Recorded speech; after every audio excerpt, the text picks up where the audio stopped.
is Mark Grayson actually in...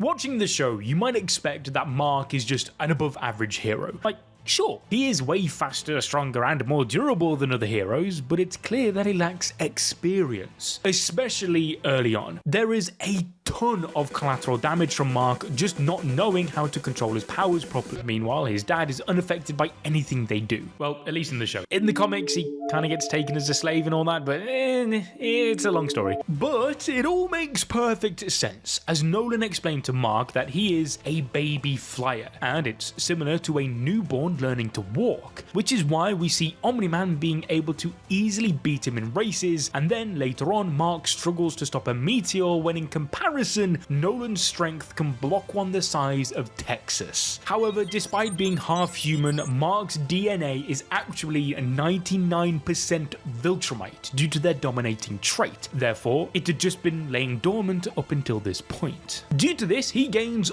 all of their abilities. These include slow aging and an extremely durable body. Also, the unique power to change the atoms to survive extreme temperatures. You see, Viltrumites can withstand the center of the sun, which is 27 million degrees Fahrenheit, and they can casually do 6,000. For example, since Omni-Man just casually tanks a laser beam from Supreme, which was confirmed to be as hot as the sun, by the end of the series, Mark is getting way stronger past that point. On the other hand, Invincible can deal with cold temperatures like negative 175 Fahrenheit, and since, like his father, he can hold his breath and survive space for a few weeks at a time, that's negative 450 Fahrenheit. But, for example, some iterations of Superman's freeze breath are estimated to be minus 320 to 460 degrees Fahrenheit. So, has the creator of Invincible trolled the fandom on purpose? Well, let's find out. By taking a look at the different stages of Mark's life, we can witness his growth. Upon awakening his abilities, he is the weakest he will ever be. However, he can't be underestimated, as Mark just simply throws a garbage bag into orbit, with it landing in London several days later. Since it didn't escape Earth's orbit, which has an escape velocity of 25,000 miles per hour, we know the force behind it was lower than that. But this is quickly dwarfed within a few days as we see him punching Alan to the moon. And in terms of speed, I think the best demonstration is when a bomb needs to be dealt with very early in the story. Mark grabs the person it is strapped to and flies them to Antarctica in 26 seconds. This is about 15,000 kilometers covered in less than half a minute, which works out to roughly Mach 1700, aka 1.3 miles per hour. These can all act as rough baselines or starting points for his powers. However, as Nolan explains, he still needs to exercise and work on himself. Cecil hooks him up with a magnetic repellent bench press, which is a field of distortion of 400 tons. Like, this dude is just casually benching like 450 cows worth of weight. If he keeps training at this rate, he might even be able to lift your mum one day.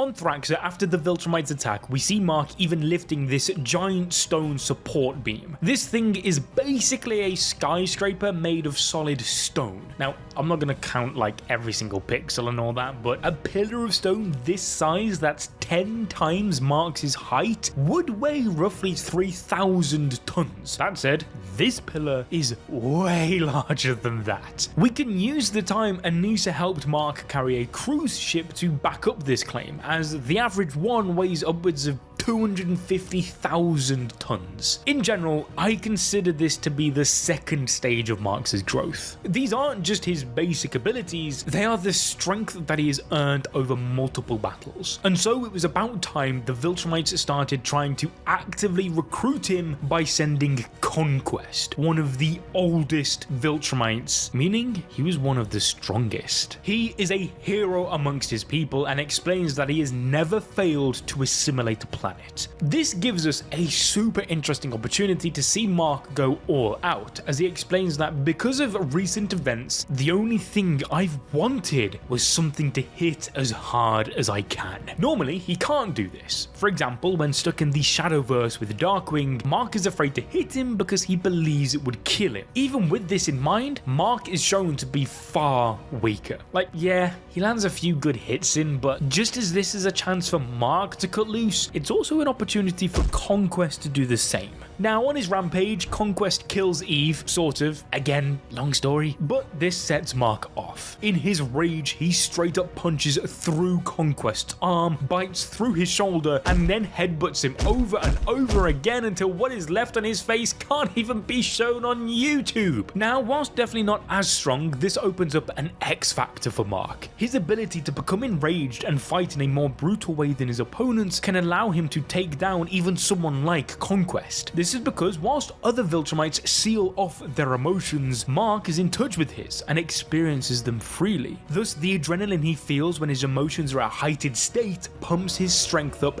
even stronger. Of course, there's a second fight between them shortly after where Mark actually does kill him, as Conquest even admits that Mark had become stronger. But it's during this fight that we get to see exactly how durable Mark is. Moments before dying, Conquest more or less pulls all of Mark's insides outside of him, which you probably don't need me to tell you, but that's not recommended. Even in this condition though, Mark remains alive, and after a few months of recovery, he is back on his feet with a dope new beard. The reason that Mark was able to pull through is that Viltrumites could more or less survive any injury so long as their heart and brain remain intact. So in a way, he really is